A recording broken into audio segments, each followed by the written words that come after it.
Et malheureusement, cette chasse est toujours autorisée. Donc nous, ce qu'on demande, c'est l'interdiction de la chasse à la marmotte en Savoie, mais aussi au niveau national, puisqu'en réalité, aujourd'hui, c'est au bon vouloir de chaque préfecture. C'est-à-dire qu'on a des préfectures qui ont décidé d'interdire la chasse à la marmotte, comme dans les Pyrénées-Orientales, le Puy-de-Dôme, en Ardèche également. Et puis en fait, on a des départements comme la Savoie, où la marmotte est massivement tuée et chassée.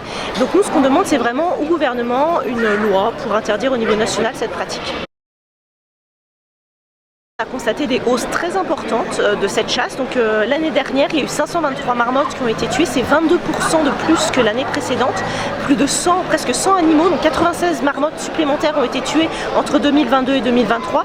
Et donc en fait, ça nous paraît vraiment incroyable parce qu'aujourd'hui, là, si on interroge les gens, tout le monde est opposé à la chasse à la marmotte, c'est hyper consensuel. La marmotte, c'est l'emblème de la Savoie, c'est un animal qui est mignon, on est fiers d'en voir quand on va faire une rando et qu'à la fin on voit une marmotte, on est super content. Et en fait, en dépit de ça, il y a de plus en plus de marmottes qui sont tuées, donc c'est insupportable.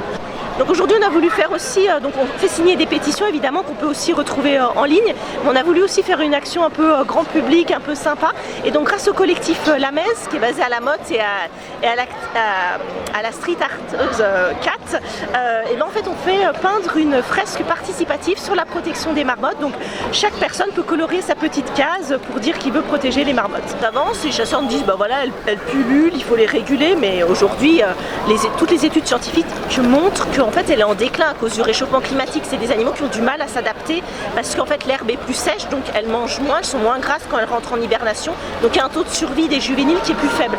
Donc non, elles ne pullulent pas, les scientifiques tirent la sonnette d'alarme, donc c'est pas la peine en plus de rajouter une pression supplémentaire sur les populations en la chassant.